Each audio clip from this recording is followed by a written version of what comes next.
ਲੜੀਵਾਰ ਕਥਾ ਸ੍ਰੀ ਗੁਰੂ ਗ੍ਰੰਥ ਸਾਹਿਬ ਜੀ ਦੇ ਪਵਿੱਤਰ ਸਰੂਪ ਦੀ ਆਪ ਜੀ ਸਰਵਣ ਕਰ ਰਹੇ ਹੋ। ਰਾਮਕਲੀ ਰਾਗ ਵਿੱਚ ਭਗਤ ਬਾਣੀ ਦੀ ਕਥਾ ਚੱਲ ਰਹੀ ਹੈ। ਇੱਕ ਸ਼ਬਦ ਕਬੀਰ ਜੀ ਦਾ ਉਚਾਰਨ ਕੀਤਾ ਹੋਇਆ ਆਪਾਂ ਪਿੱਛੇ ਵਿਚਾਰਿਆ ਹੈ। ਦੂਸਰਾ ਸ਼ਬਦ ਕਬੀਰ ਜੀ ਦਾ ਉਚਾਰਿਆ ਹੋਇਆ ਪ੍ਰਾਰੰਭ ਹੋ ਰਿਹਾ ਹੈ। ਮਨ ਬਿਰਤੀਆਂ ਇਕਾਗਰ ਕਰਕੇ ਗੁਰੂ ਚਰਨਾਂ ਦਾ ਧਿਆਨ ਹਿਰਦੇ 'ਚ ਧਾਰਦਿਆਂ ਰਸਨਾ ਨੂੰ ਪਵਿੱਤਰ ਕਰਦਿਆਂ ਆਖੋ ਜੀ ਸਤਿਨਾਮ ਸ੍ਰੀ ਵਾਹਿਗੁਰੂ ਸਾਹਿਬ ਜੀ। ਗੁੜ ਕਰ ਗਿਆਨ ਧਿਆਨ ਕਰ ਮਹੁਆ ਭਉ ਪਾਠੀ ਮਨ ਤਾਰਾ। ਕਬੀਰ ਜੀ ਮਹਾਰਾਜ ਇੱਕ ਯੋਗੀ ਨਾਲ ਵਾਰਤਾਲਾਪ ਕਰ ਰਹੇ, ਜਿਹੜੇ ਯੋਗੀ ਸ਼ਰਾਬ ਪੀਂਦੇ ਸੀ। ਉਹ ਕਬੀਰ ਜੀ ਨੂੰ ਵੀ ਆਫਰ ਦਿੰਦੇ ਸੀ ਵੀ ਪੀਓ ਤੇ ਧਿਆਨ ਲੱਗਦਾ। ਕਬੀਰ ਜੀ ਮਹਾਰਾਜ ਜੀ ਨੇ ਕਿਹਾ ਤੁਹਾਡੀਆਂ ਥੋਥੀਆਂ ਦਾਨਵੀ ਸ਼ਰਾਬਾਂ ਸਾਡੇ ਕਿਸੇ ਕੰਮ ਦੀਆਂ ਨਹੀਂ। ਸਾਡੇ ਅੰਦਰ ਜਿਹੜੀ ਇੱਕ ਸ਼ਰਾਬ ਅਸੀਂ ਨਿਤ ਪੀਂਦੇ ਹਾਂ ਔਰ ਨਿਰੰਤਰ ਇੱਕ ਰਸ ਉਹਦੀ ਖੁਮਾਰੀ ਵਿੱਚ ਜੁੜੇ ਰਹਿੰਦੇ ਹਾਂ, ਉਹਦਾ ਜ਼ਿਕਰ ਕਰਕੇ ਤੁਹਾਨੂੰ ਸੁਣਾ ਦਿੰਦੇ ਹਾਂ। ਗੁੜ ਕਰ ਗਿਆਨ ਧਿਆਨ ਕਰ ਮਹੁਆ ਭਉ ਪਾਠੀ ਮਨ ਤਾਰਾ। ਸ਼ਰਾਬ 'ਚ ਗੁੜ ਪਾਉਂਦੇ, ਹੋਰ ਜ਼ਿਆਦਾ ਉਹਨੂੰ ਨਸ਼ੀਲਾ ਬਣਾਉਣ ਲਈ ਕਈ ਬੰਦੇ ਉਸ ਸ਼ਰਾਬ ਦੇ ਵਿੱਚ ਮਹੂਏ ਦੇ ਫੁੱਲ ਪਾ ਦਿੰਦੇ। ਆ ਉੜੀਸਾ ਦਾ ਜਿਹੜਾ ਇਲਾਕਾ ਹੈ ਉਸ ਪਾਸੇ ਮਹੂਏ ਦੇ ਬਹੁਤ ਜ਼ਿਆਦਾ ਫੁੱਲ ਹੁੰਦੇ। ਇਹਨਾਂ ਫੁੱਲਾਂ ਵਿੱਚ ਨਸ਼ਾ ਹੁੰਦਾ ਤੇ ਬਹੁਤ ਜ਼ਿਆਦਾ ਨਸ਼ਾ ਕਰਨ ਲਈ ਲੋਕ ਉਹਦਾ ਮਹੂਆ ਵੀ ਪੀਂਦੇ ਆ ਤੇ ਜਦੋਂ ਸ਼ਰਾਬ ਬਣਾਉਂਦੇ ਤੇ ਉਹਦੇ ਵਿੱਚ ਉਹਦੇ ਫੁੱਲ ਪਾ ਕੇ ਉਹਨੂੰ ਹੋਰ ਜ਼ਿਆਦਾ ਨਸ਼ੀਲਾ ਕਰ ਲੈਂਦੇ। ਔਰ ਬੇਸੁੱਧ ਹੋਏ, ਨਾ ਆਪੇ ਦੀ ਪਛਾਣ, ਨਾ ਦੂਸਰੇ ਦੀ ਪਛਾਣ, ਨਾ ਧੀ ਦੀ ਪਹਿਚਾਣ, ਨਾ ਘਰਵਾਲੀ ਦੀ ਪਹਿਚਾਣ, ਖੇ ਖਾਂਦੇ ਫਿਰਦੇ ਲੋਕ। ਇਹਨੂੰ ਤਦੇ ਦਾਨਵਾਂ ਦੀ ਖੁਰਾਕ ਕਿਹਾ। ਜਦੋਂ ਦੇਵਤਿਆਂ ਤੇ ਦਾਨਵਾਂ ਨੇ ਸਮੁੰਦਰ ਰਿੜਕਿਆ ਸੀ, ਦੇਵਤਿਆਂ ਦੇ ਹਿੱਸੇ ਅੰਮ੍ਰਿਤ ਆਇਆ ਸੀ ਤੇ ਸ਼ਰਾਬ ਉਹ ਦਾਨਵਾਂ ਦੇ ਹਿੱਸੇ ਆਈ ਸੀ, ਰਾਖਸ਼ਾਂ ਦੇ ਹਿੱਸੇ ਆਈ ਸੀ। ਘਰਾਂ ਦੇ ਘਰ ਉਜਾੜ ਕੇ ਰੱਖ ਦਿੱਤੇ ਇਸ ਸ਼ਰਾਬ ਨੇ।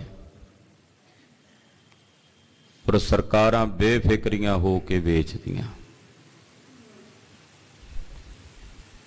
ਸੈਂਕੜਿਆਂ ਦੇ ਲੀਵਰ ਤਬਾਹ ਕਰਕੇ ਰੱਖ ਦਿੱਤੇ ਇਸ ਨੇ। ਲੜਾਈਆਂ ਕਲੇਸ਼ਾਂ ਦਾ ਮੂਲ ਤੇ ਜੜ ਹੈ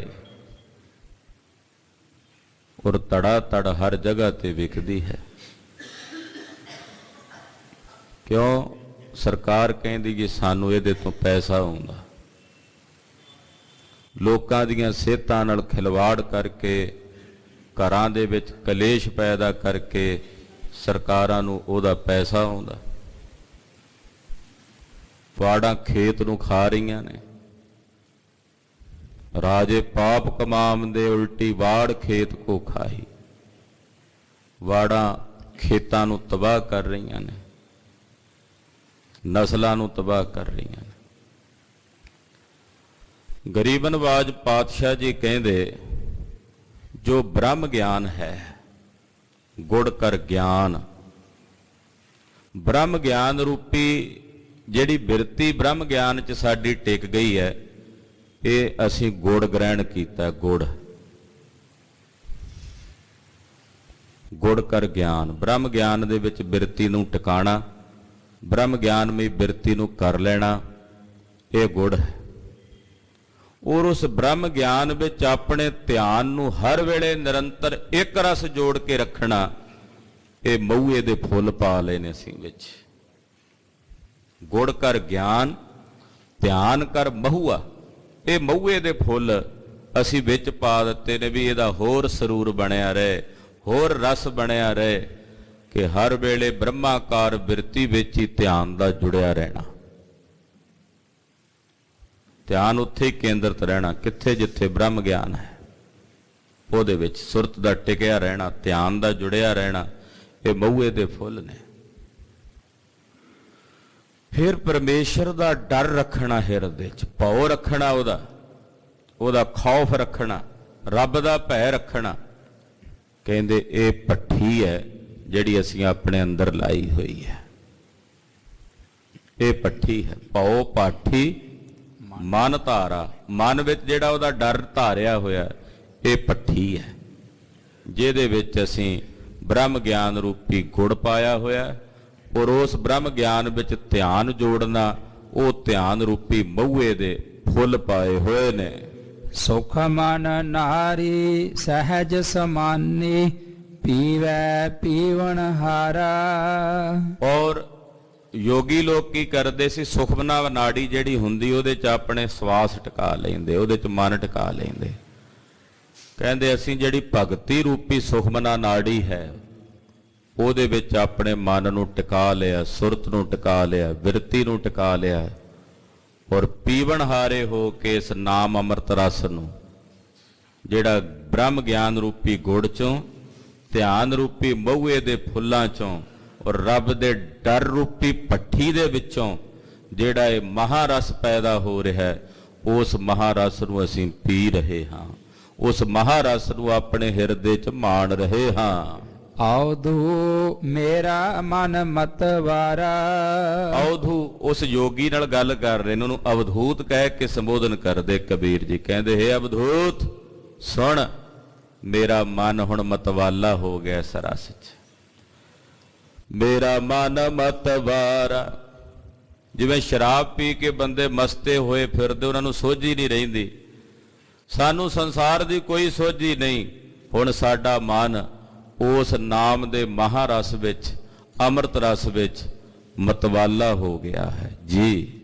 ਓਨ ਮਦ ਚੜਾ ਮਦਨ ਰਸ ਚਾਖਿਆ, ਤੇਰ ਭਵਨ ਭਇਆ ਉਜਿਆਰਾ। ਓਨ ਮਦ ਚੜਾ ਮਦਨ ਰਸ ਚਾਖਿਆ। ਕਹਿੰਦੇ ਉਹ ਮਦ ਕਹਿੰਦੇ ਆ ਜਿਹਦੇ ਬਾਰੇ ਉੱਪਰ ਦੱਸ ਕੇ ਆਏ ਨੇ, ਮਦ, ਇਹ ਜਿਹੜੀ ਸ਼ਰਾਬ, ਜਿਹੜੀ ਬ੍ਰਹਮ ਗਿਆਨ ਰੂਪੀ ਗੁੜ ਤੇ ਪਰਮੇਸ਼ਰ ਦੇ ਧਿਆਨ ਰੂਪੀ ਮਹੂਏ ਦੇ ਫੁੱਲਾਂ ਦੀ ਬਣੀ। ਕਹਿੰਦੇ ਜਦੋਂ ਉਹ ਰਸ ਚੜਿਆ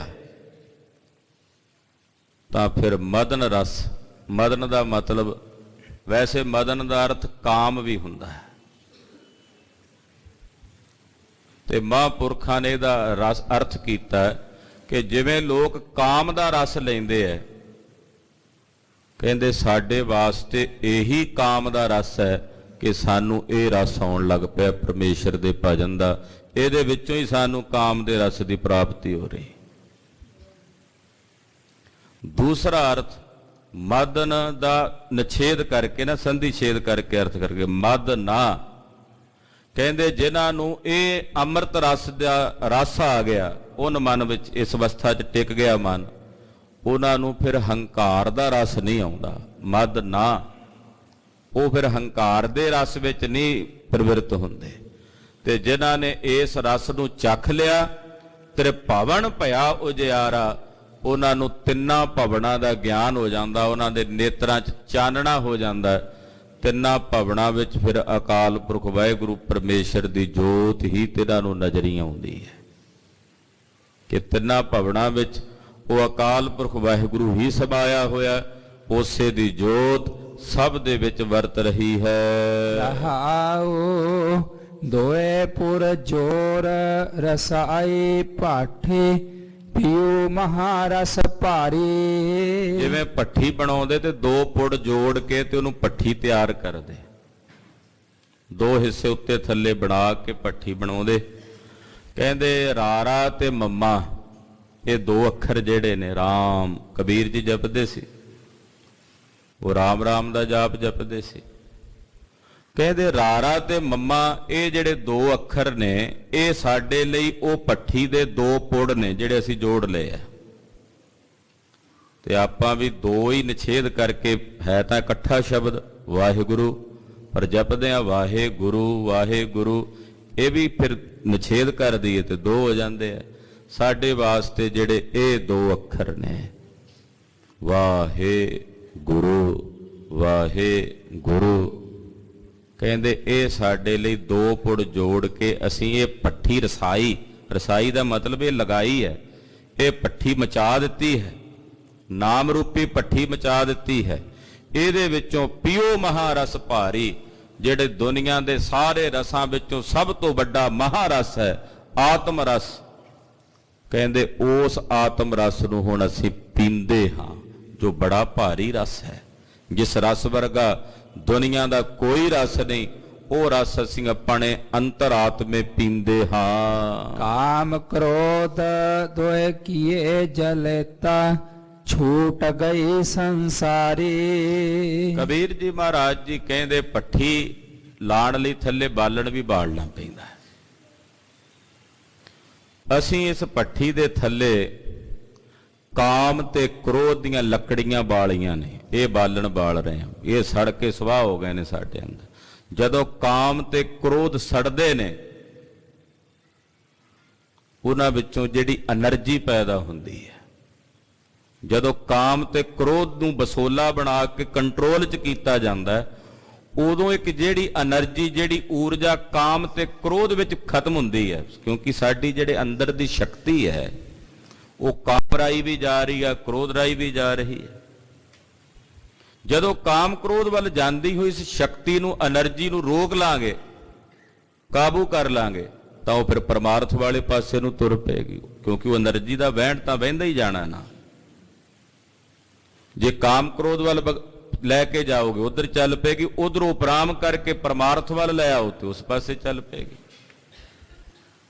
ਤੋ ਕਾਮ ਤੇ ਕ੍ਰੋਧ ਦੀਆਂ ਲੱਕੜੀਆਂ ਜਿਹੜੀਆਂ ਸੀ ਉਸ ਭੱਠੀ ਦੇ ਥੱਲੇ ਬਾਲੀਆਂ, ਔਰ ਉਸ ਅਗਨੀ ਤੋਂ ਪ੍ਰਚੰਡ ਹੋ ਕੇ ਜਿਹੜੀ ਸ਼ਕਤੀ ਪੈਦਾ ਹੋਈ, ਉਹਦੇ ਨਾਲ ਅਸੀਂ ਇਸ ਆਤਮ ਰਸ ਨੂੰ ਚਖਣਾ ਸ਼ੁਰੂ ਕਰ ਦਿੱਤਾ। ਤੋ ਕਾਮ ਤੇ ਕ੍ਰੋਧ ਦੋਏ ਕੀਏ ਜਲੇਤਾ, ਇਹਨਾਂ ਨੂੰ ਬਾਲਣ ਬਣਾ, ਜਲੇਤਾ ਕਹੀਏ ਬਾਲਣ ਬਣਾ ਲਿਆ ਸਾੜਨ ਲਈ। ਤੇ ਛੂਟ ਗਈ ਸੰਸਾਰੀ, ਹੁਣ ਸੰਸਾਰ ਵੱਲੋਂ ਸਾਡੀ ਜਿਹੜੀ ਬਿਰਤੀ ਸੀ ਉਹ ਛੁੱਟ ਗਈ। ਹੁਣ ਅਸੀਂ ਸੰਸਾਰ ਵਾਲੇ ਪਾਸੇ ਜਿਹੜਾ ਧਿਆਨ ਸੀ, ਉਸ ਪਾਸਿਓਂ ਸਾਡਾ ਧਿਆਨ ਉਪਰਾਮ ਹੋ ਗਿਆ। ਪ੍ਰਗਟ ਪ੍ਰਗਾਸ ਗਿਆਨ ਗੁਰ ਗੰਮਿਤ, ਸਤਿਗੁਰ ਤੇ ਸੁਧ ਪਾਈ। ਗੁਰ ਗੰਮਤ, ਜਿਸ ਗੁਰੂ ਦੀ ਪ੍ਰਮਾਤਮਾ ਤੱਕ ਪਹੁੰਚ ਹੈ, ਔਰ ਪ੍ਰਮਾਤਮਾ ਨੂੰ ਜਿਸ ਨੇ ਪ੍ਰਾਪਤ ਕੀਤਾ ਹੋਇਆ, ਐਸੇ ਗੁਰੂ ਨੇ ਜਦੋਂ ਸਾਨੂੰ ਸੁਧ ਦਿੱਤੀ, ਸਮਝ ਦਿੱਤੀ, ਸੋਝੀ ਦਿੱਤੀ, ਤਾਂ ਸਾਡੇ ਅੰਦਰ ਪ੍ਰਗਟ ਪ੍ਰਗਾਸ ਪ੍ਰਮਾਤਮਾ ਦੇ ਸਰੂਪ ਦੇ ਗਿਆਨ ਦਾ ਪ੍ਰਕਾਸ਼ ਹੋ ਗਿਆ, ਉਹਦੇ ਸਰੂਪ ਦਾ ਪ੍ਰਕਾਸ਼ ਹੋ ਗਿਆ। ਦਾਸ ਕਬੀਰ ਤਾਸ ਮਦ ਮਤ, ਉੱਚ ਕਨਾ ਕਬਹੂ ਜਾਈ। ਕਬੀਰ ਜੀ ਮਹਾਰਾਜ ਜੀ ਕਹਿੰਦੇ ਮੈਂ ਹੁਣ ਉਸ ਮਸਤੀ ਦੇ ਵਿੱਚ ਮਸਤ ਹਾਂ, ਨਾਮ ਖੁਮਾਰੀ ਦੀ ਮਸਤੀ ਵਿੱਚ ਮਸਤ ਹਾਂ, ਜਿਹਦੇ ਵਿੱਚ ਐਸਾ ਮਸਤ ਹੋਇਆ ਕਿ ਉਚਕ ਨਾ ਕਬਹੂ ਜਾਈ, ਕਿ ਹੁਣ ਇਹਦੇ ਤੋਂ ਕਦੇ ਮੈਂ ਉਚਾਟ ਨਹੀਂ ਹੁੰਦਾ, ਇਹਦੇ ਤੋਂ ਕਰੇ ਉਪਰਾਮ ਨਹੀਂ ਹੁੰਦਾ। ਹੁਣ ਇਸੇ ਰਸ ਵਿੱਚ ਹੀ ਮੇਰੀ ਸੁਰਤ ਸਦਾ ਲਈ ਟਿਕੀ ਰਹਿੰਦੀ ਹੈ। ਤੂੰ ਮੇਰੇ ਪਰਬਤ ਸੁਆਮੀ, ਓਟ ਗਹੀ ਮੈਂ ਤੇਰੀ। ਤੀਸਰਾ ਸ਼ਬਦ ਰਾਮਕਲੀ ਰਾਗ ਦਾ ਕਬੀਰ ਜੀ ਉਚਾਰਦੇ ਨੇ, ਹੇ ਵਾਹਿਗੁਰੂ ਤੂੰ ਸਮੇਰਾਂ ਦਾ ਸਮੇਰ ਪਰਬਤ ਹੈ, ਵੱਡਾ ਪਹਾੜਾਂ ਤੋਂ ਵੀ ਵੱਡਾ ਪਹਾੜ ਹੈ, ਤੇ ਮੈਂ ਤੇਰੀ ਓਟ ਗਈ। ਜਿਵੇਂ ਕਹਿੰਦੇ ਮਹਾਰਾਜ ਸਾਨੂੰ ਤਾਂ ਤੁਹਾਡਾ ਪਹਾੜ ਜਿੰਨਾ ਆਸਰਾ, ਆਪਾਂ ਆਮ ਕਹਿ ਦਿੰਦੇ ਆ ਨਾ, ਮਹਾਰਾਜ ਤੁਹਾਡਾ ਪਹਾੜ ਜਿੱਡਾ ਆਸਰਾ ਹੈ। ਕਬੀਰ ਜੀ ਕਹਿੰਦੇ ਵਾਹਿਗੁਰੂ ਤੂੰ ਪਹਾੜਾਂ ਤੋਂ ਵੀ ਵੱਡਾ ਪਹਾੜ, ਤੇਰੇ ਵੱਡੇ ਪਹਾੜ ਦਾ ਸਾਨੂੰ ਆਸਰਾ ਹੈ। ਤੂੰ ਮੇਰਾ ਤੋਂ ਮੇਰ ਪਰਬਤ, ਓਟ ਗਹੀ ਮੈਂ ਤੇਰੀ।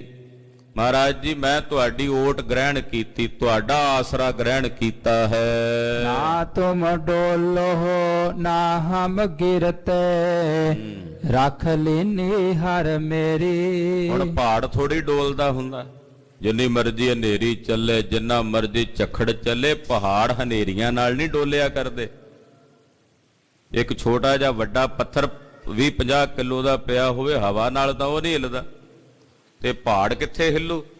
ਮਹਾਰਾਜ ਤੁਸੀਂ ਪਹਾੜ ਵਾਂਗੂ ਪਰਬਤ ਡੋਲਣ ਵਾਲੇ ਨਹੀਂ ਹੋ, ਨਾ ਤੁਸੀਂ ਡੋਲਦੇ ਹੋ, ਤੇ ਜੇ ਤੁਸੀਂ ਡੋਲੋਗੇ ਨਹੀਂ, ਮੈਂ ਤੁਹਾਡੀ ਸ਼ਰਨ ਗ੍ਰਹਿਣ ਕੀਤੀ ਤੇ ਮੈਂ ਕਿਵੇਂ ਡਿੱਗੂ? ਨਾ ਹਮ ਗਿਰਤੇ। ਤੁਸੀਂ ਡੋਲੋਗੇ ਤੇ ਮੈਂ ਡਿੱਗਾਂਗਾ ਨਾ, ਤੁਸੀਂ ਡੋਲਦੇ ਨਹੀਂ ਤੇ ਫਿਰ ਮੈਂ ਵੀ ਡਿੱਗਦਾ ਨਹੀਂ ਹਾਂ। ਕਲਗੀਆਂ ਵਾਲੇ ਪਾਤਸ਼ਾਹ ਦਾ ਆਸਰਾ ਪਹਾੜ ਜਿੱਡਾ ਆਸਰਾ, ਤੇ ਮੇਰੇ ਪਾਤਸ਼ਾਹ ਅਡੋਲ ਨੇ, ਤੇ ਉਹਨਾਂ ਦੇ ਲਾਲ, ਉਹਨਾਂ ਦੇ ਪਿਆਰੇ ਹੱਸ ਹੱਸ ਕੇ ਸ਼ਹੀਦੀਆਂ ਪ੍ਰਾਪਤ ਕਰਦੇ ਆ, ਡੋਲਦੇ ਨਹੀਂ, ਡਿੱਗਦੇ ਨਹੀਂ ਆਪਣੇ ਧਰਮ ਤੋਂ।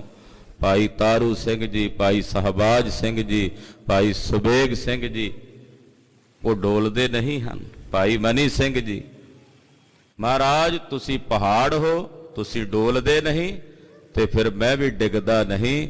ਰੱਖ ਲੀਨੀ ਹਰ ਮੇਰੀ, ਮੇਰੇ ਹਰੀ ਨੇ ਮੇਰੀ ਰੱਖ ਲਈ ਹੈ, ਮੇਰੀ ਪੈਜ ਰੱਖ ਲਈ ਹੈ, ਮੇਰੀ ਪੱਤ ਰੱਖ ਲਈ ਹੈ। ਆਬ ਤਬ ਜਬ ਕਬ ਤੂੰ ਹੀ ਅਬ ਹੁਣ ਵੀ, ਤਬ ਪਹਿਲਾਂ ਵੀ, ਜਦੋਂ ਕਦੋਂ ਵੀ ਮਹਾਰਾਜ ਤੂੰ ਹੀ ਤੂੰ ਹੈ ਸਾਡਾ। ਪਹਿਲਾਂ ਵੀ ਤੂੰ ਸੀ, ਹੁਣ ਵੀ ਤੂੰ ਹੈ, ਅੱਗੇ ਵੀ ਤੂੰ ਹੀ ਸਾਡਾ ਆਸਰਾ ਹੈ। ਹਮ ਤੋ ਪ੍ਰਸਾਦ ਸੁਖੀ ਸਦਹੀ, ਹਮ ਤੋ ਪ੍ਰਸਾਦ ਸੁਖੀ ਸਦਹੀ, ਅਸੀਂ ਤੇਰੀ ਕਿਰਪਾ ਨਾਲ ਸਦਾ ਹੀ ਸੁਖੀ ਹਾਂ।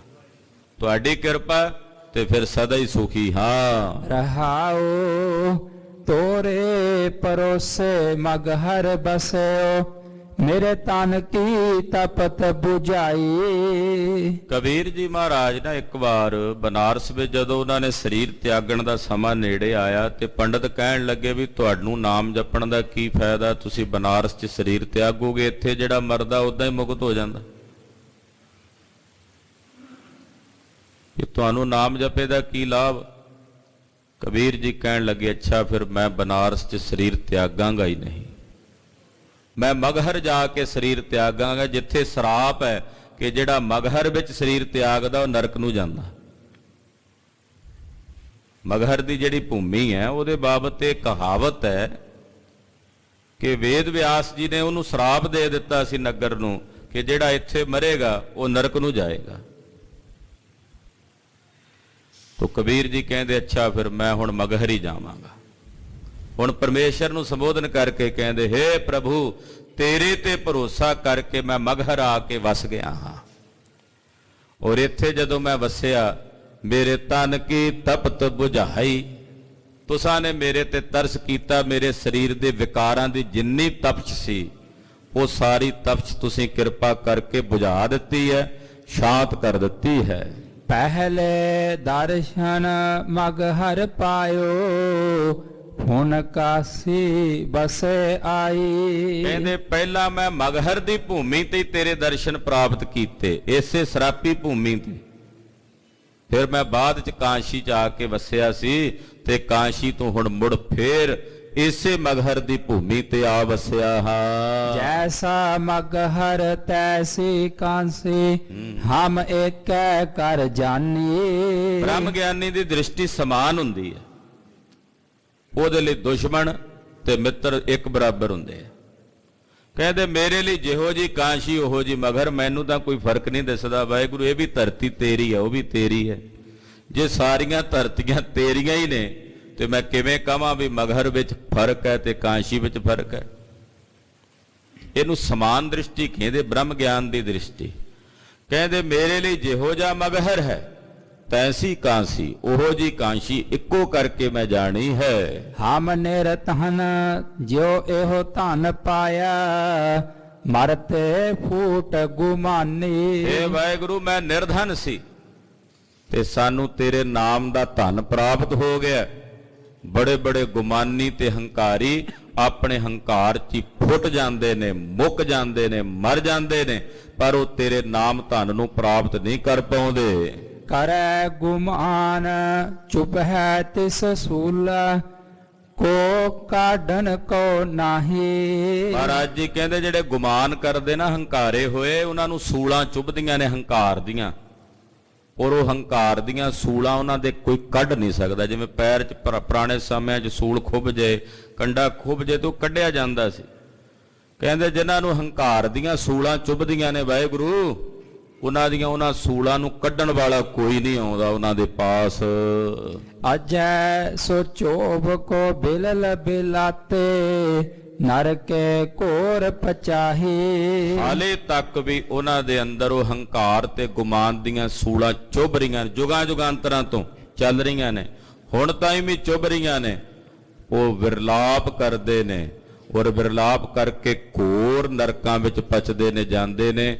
ਉਹ ਭਾਵੇਂ ਬਨਾਰਸ 'ਚ ਰਹਿ ਕੇ ਮਰਨ ਤੇ ਭਾਵੇਂ ਮਗਹਰ 'ਚ ਰਹਿ ਕੇ ਮਰਨ, ਜਿਨ੍ਹਾਂ ਦੇ ਹਿਰਦਿਆਂ 'ਚ ਹੰਕਾਰ ਦੀਆਂ ਸੂਲਾਂ ਚੁੱਭਦੀਆਂ ਨੇ, ਉਹ ਮਰ ਕੇ ਨਰਕਾਂ ਵਿੱਚ ਹੀ, ਘੋਰ ਨਰਕਾਂ ਵਿੱਚ ਹੀ ਪਚਦੇ ਹਨ। ਕਾਵਨ ਨਰਕ ਕਿਆ ਸੁਰਗ ਵਿਚਾਰਾ ਸੰਤਨ ਦੋ ਰਾਦੇ।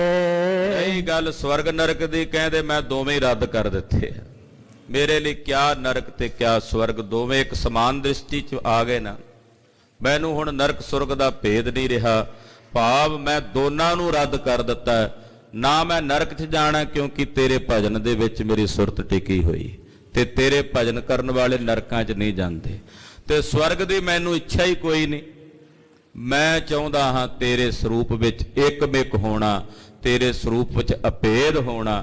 ਇਸ ਕਰਕੇ ਮੈਂ ਸਵਰਗ ਨੂੰ ਵੀ ਰੱਦ ਕਰ ਦਿੱਤਾ ਹੈ। ਹਮ ਕਾਹੂ ਕੀ ਕਾਨ ਨ ਕੱਢਤੇ ਆਪਣੇ ਗੁਰ ਪ੍ਰਸਾਦੇ। ਆਪਣੇ ਗੁਰੂ ਦੀ ਕਿਰਪਾ ਨਾਲ ਮੈਨੂੰ ਹੁਣ ਇਹਨਾਂ ਦੋਨਾਂ ਦੀ ਕਾਣ ਕਨੋੜ ਨਹੀਂ ਰਹੀ, ਦੋਨਾਂ ਦੀ ਕਿਸੇ ਪ੍ਰਕਾਰ ਦੀ ਕੋਈ ਕਾਣ ਨਹੀਂ ਰਹੀ। ਆਪ ਤੋ ਜਾਏ ਚੜ੍ਹੇ ਸਿੰਘਾਸਨ ਮਿਲ ਹੈ ਸਾਰੰਗ ਪਾਨੀ। ਕਬੀਰ ਜੀ ਕਹਿੰਦੇ ਮੈਂ ਤਾਂ ਹੁਣ ਆਪਣੇ ਉੱਚੇ ਸਿੰਘਾਸਣ ਤੇ ਆਤਮ ਤਤ ਰੂਪੀ ਜੋ ਸਿੰਘਾਸਣ ਹੈ, ਉਸ ਸਿੰਘਾਸਣ ਤੇ ਜਾ ਚੜਿਆ ਜਿੱਥੇ ਮੈਨੂੰ ਮੇਰਾ ਸਾਰੰਗ ਪਾਨੀ ਵਾਹਿਗੁਰੂ ਅਕਾਲ ਪੁਰਖ ਪ੍ਰਭੂ ਆਣ ਮਿਲਿਆ ਹੈ। ਨਾਮ ਕਬੀਰਾ ਏਕ ਭਏ ਹੈ ਕੋਈ ਨਾ ਸਕੈ ਪਛਾਨੀ। ਰਾਮ ਤੇ ਕਬੀਰ ਦੋਵੇਂ ਇੱਕਮਿਕ ਹੋ ਗਏ ਨੇ। ਹੁਣ ਕੋਈ ਪਛਾਣ ਕੇ ਨਹੀਂ ਕਹਿ ਸਕਦਾ ਕਿ ਆਹ ਰਾਮ ਹੈ ਤੇ ਆਹ ਕਬੀਰ ਹੈ। ਜਿਵੇਂ ਪਾਣੀ ਦੀ ਬੂੰਦ ਸਮੁੰਦਰ ਵਿੱਚ ਮਿਲ ਕੇ ਸਮੁੰਦਰ ਰੂਪ ਹੋ ਜਾਂਦੀ ਹੈ, ਉਹ ਬੂੰਦ ਵੱਖਰੀ ਕਰਕੇ ਸਮੁੰਦਰ ਤੋਂ ਅੱਡਰੀ ਕਰਕੇ ਨਹੀਂ ਕਹੀ ਜਾ ਸਕਦੀ ਵੀ ਉਹੀ ਬੂੰਦ ਸੀ ਜੋ ਵਿੱਚ ਮਿਲੀ ਹੈ। ਰਾਮ ਤੇ ਕਬੀਰ ਦੋਵੇਂ ਇੱਕ ਹੋ ਗਏ ਨੇ। ਹੁਣ ਕੋਈ ਪਛਾਣ ਕੇ ਨਹੀਂ ਦੱਸ ਸਕਦਾ ਕਬੀਰ ਕੌਣ ਹੈ ਤੇ ਰਾਮ ਕੌਣ ਹੈ, ਇੱਕਮਿਕ ਹੋ ਗਏ। ਗੁਰੂ ਪਾਤਸ਼ਾਹ ਜੀ ਕਿਰਪਾ ਕਰਨ, ਸਾਡਾ ਸਭ ਦਾ ਇਹ ਗਾਵਿਆ ਸੁਣਿਆ ਸਤਿਗੁਰੂ ਜੀ ਥਾਂ ਪਾਵਨ, ਹੋਈਆਂ ਭੁੱਲਾਂ ਚੁੱਕਾਂ ਦੀ ਖਿਮਾ। ਵਾਹਿਗੁਰੂ ਵਾਹਿਗੁਰੂ ਵਾਹਿਗੁਰੂ ਵਾਹਿਗੁਰੂ।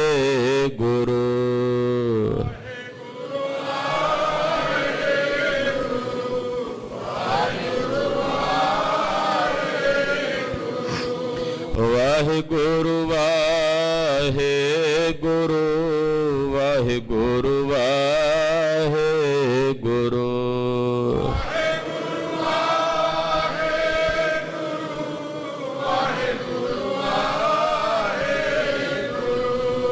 ਵਾਹਿਗੁਰੂ ਵਾਹਿਗੁਰੂ ਵਾਹਿਗੁਰੂ ਵਾਹਿਗੁਰੂ।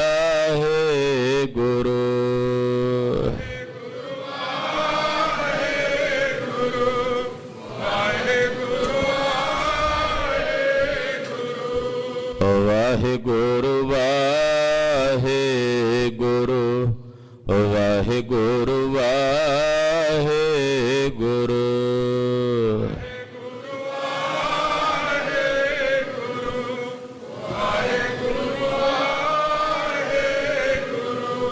ਵਾਹਿਗੁਰੂ ਜੀ ਕਾ ਖਾਲਸਾ, ਵਾਹਿਗੁਰੂ ਜੀ ਕੀ ਫਤਿਹ।